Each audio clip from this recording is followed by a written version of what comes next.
जय हिंद। ऐसे तो आप लोगों को पता है कि यूपीएसआई का जो है फिजिकल ख़त्म हो गया है। अब फाइनल मेरिट बनेगा और मेरिट के बाद आप लोगों का मेडिकल कराया जाएगा। तो मैं इस वीडियो में आप लोगों को मेडिकल से रिलेटेड बातें बताने वाला हूं कि मेडिकल में आपका क्या क्या चेक किया जाता है। ऐसे तो मैंने पहले भी एक वीडियो बना रखा है जिसमें मेडिकल से रिलेटेड मैंने वीडियो बनाया है जिसकी आपका मेडिकल में क्या क्या चेक होता है, लेकिन फिर भी बहुत लोगों का कमेंट आ रहा है कि सर मेडिकल में क्या क्या चेक होता है। और कुछ नए भी मेरे सब्सक्राइबर जुड़े हुए हैं, जिसके साथ साथ और भी लोगों का कुछ नया नया क्वेश्चन भी हमको देखने को मिला है। तो सर इसमें बिल्कुल मैं ग्राउंड लेवल से बात करूंगा कि क्या क्या जैसे डिट्टो चेक होता है आपका मेडिकल में, बिल्कुल वैसे ही बताऊंगा। ठीक है दोस्तों, तो चलिए वीडियो को शुरू करते हैं। देखिए, आप एक चीज़ बताना चाहूँगा दोस्तों कि जो इसका मेडिकल होता है उतना हार्ड नहीं होता है। जैसे कि पैरामिलिट्री आर्मी का जो मेडिकल होता है बहुत हार्ड होता है, उसमें समझ लीजिए कि शरीर का तमाम चीज़ें चेक की जाती है, लेकिन इसका वैसा मेडिकल नहीं होता है। आप सोच सकते हैं कि आपका पहले फाइनल मेरिट आता है, फिर उसके बाद आपका मेडिकल होता है। तो इसमें कितने लड़के पास फेल होते होंगे? तो समझ लीजिए कि 1 से 2% लड़के मेडिकल में फेल होते हैं, क्योंकि इसका मेडिकल उतना टफ नहीं होता है। लेकिन फिर भी जो भी होता है उसमें भी जो भी 1-2% लड़के फेल होते हैं उनके वो भी कम नहीं है। तो वो जानना ज़रूरी है कि आपका मेडिकल में क्या क्या चेक होता है। तो चलिए 1 बाय 1 चालू करेंगे हम।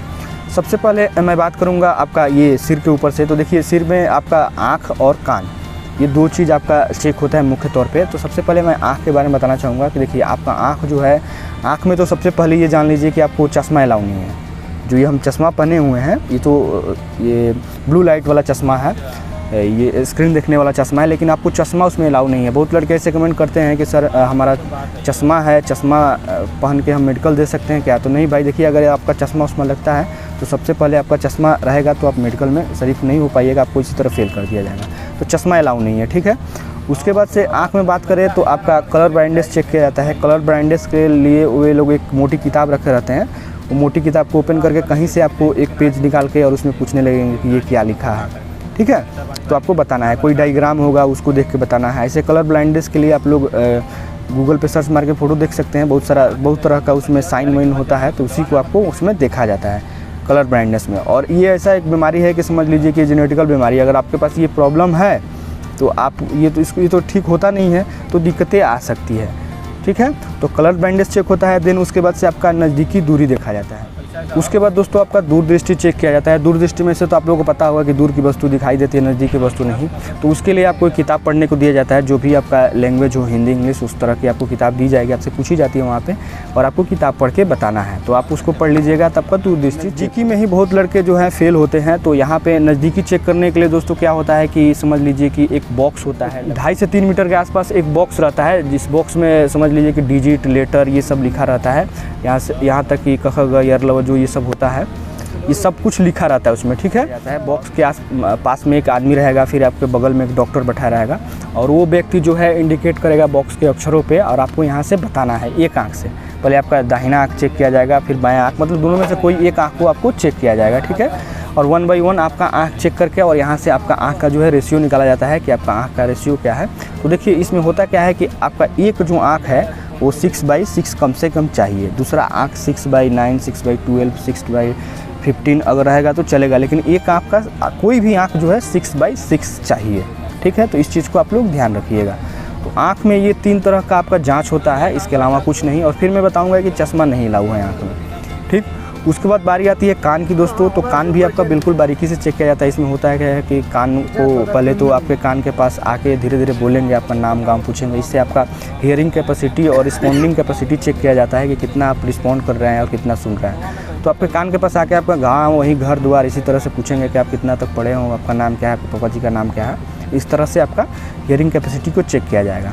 देन उसके बाद से कान में टॉर्च बार के भी देखा जाता है कि कान आपका साफ़ है कि नहीं, मैल वैल तो नहीं है। इसके अलावा कान में टॉर्च बार के भी देखा जाता है कहीं कान उनका चदरा तो नहीं फट गया है। तो ये आपका कान में चेक होता है, ठीक है। इसके अलावा मैं बताना चाहूँगा दोस्तों कि मैं कान और आँख पे स्पेशली बारीकी से वीडियो बनाया हूँ कि आपका कान कैसे चेक होता है और इसमें क्या क्या आपको सावधानियाँ रखनी है।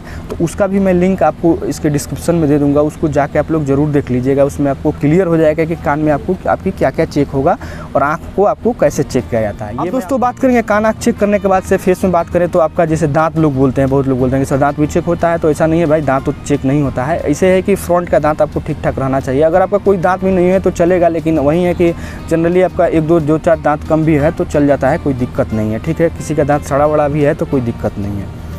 तो दांत को उतना बारीकी से चेक नहीं किया जाता है। बिल्कुल समझ लीजिए कि नाक के बराबर आपका दांत चेक किया जाता है, ठीक है। इसके अलावा अगर फेस वॉश में बात करें तो कोई और चीज़ आपका चेक नहीं किया जाता है। जैसे किसी का सर और फूटा हो तो कोई वैसे दिक्कत नहीं है, मतलब चिन्ह नहीं हो जाता है, फूटने के बाद से शरीर में चिन्ह वगैरह बन जाता है, तो ये सब उसमें जांच नहीं किया जाता है। अब दोस्तों आएंगे हाथ पे, तो हाथ में आपका वही देखा जाता है कि आपका हाथ सीधा उधा है कि नहीं, या कोई आपका उंगली कटा फटा, मतलब जो हाथ जैसे उंगली किसी का कट उट नहीं जाता, देखा जाएगा कि कहीं आपका हाथ उठ का उंगली तो नहीं कट गया या आपका हाथ तो टेढ़ा नहीं है, बस यही चेक किया जाता है। इससे ज़्यादा आपका हाथ में कुछ नहीं चेक किया जाता है।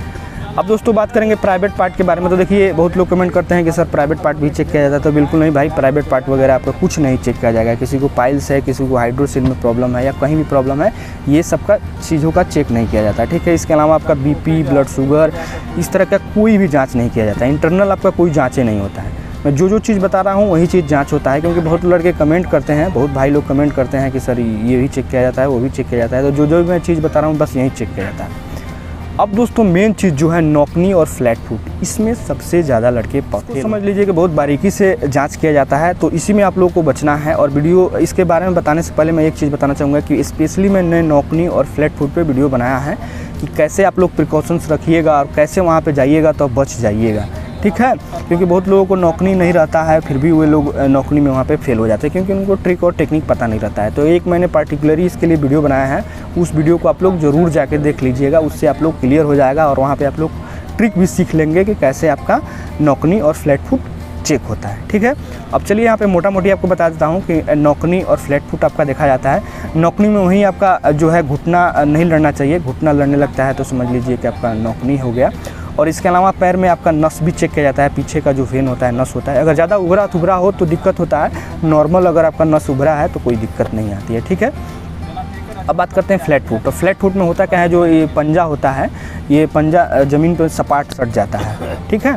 तो इसका भी बहुत बारीकी से चेक किया जाता है। पहले तो आपको नॉर्मली खड़ा किया जाएगा और खड़ा करके आपका देखा जाएगा। अगर डॉक्टर को लगेगा उचित कि नहीं आपको फ्लैट फुट नहीं है तो आपको पास कर देगा। अगर लगेगा उसको कि आपको फ्लैट फुट, थोड़ा भी उसको डाउट आएगा, तो एक भीगा हुआ दरी बोरा होता है, बोरा जो आलू प्याज वाला बोरा नहीं होता है, उसी पे आपको चढ़ाएगा, भीगा रहता है। चढ़ाने के बाद से आपको चलाएगा, फिर आपके पैरों का जो है साइन को दिखेगा। जो पानी से साइन तो उखड़ जाएगा, पक्का रहता है, वहाँ पे उखड़ जाता है तो उस साइन को देखता है। अगर उसमें आपका पैर का शेप सही से हो तो आपको वो पास कर देगा, और वहाँ पे वो डाउट रहे तो रीमेडिकल दे देगा। तो इस तरह से आपका फ्लैट फुट भी चेक कर लेगा। और यहाँ पे देखिए दोस्तों एक चीज़ बताना चाहूँगा कि जितना भी ये जांच है, अगर इसमें आपको कोई भी उसको डाउट लगेगा तो आपको तुरंत रीमेडिकल दे देगा कोई भी चीज़ पे। और रीमेडिकल में भी सेम आपका यही प्रोसेस होता है, जाइएगा तो आपको वहाँ पे जांच किया जाएगा। और एक चीज़ और बताना चाहूँगा कि जब भी आप मेडिकल में जाइएगा तो फिर वहाँ पे हाइट, चेस्ट, वेट आपका सब कुछ किया जाता है, ठीक है।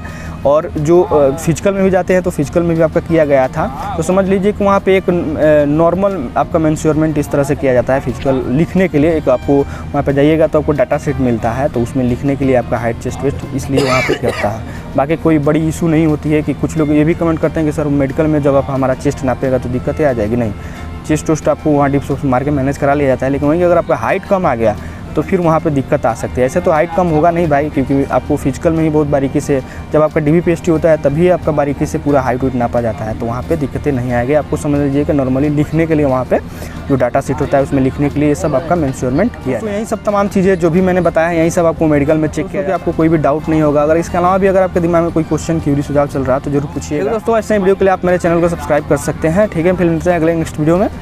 जय हिंद।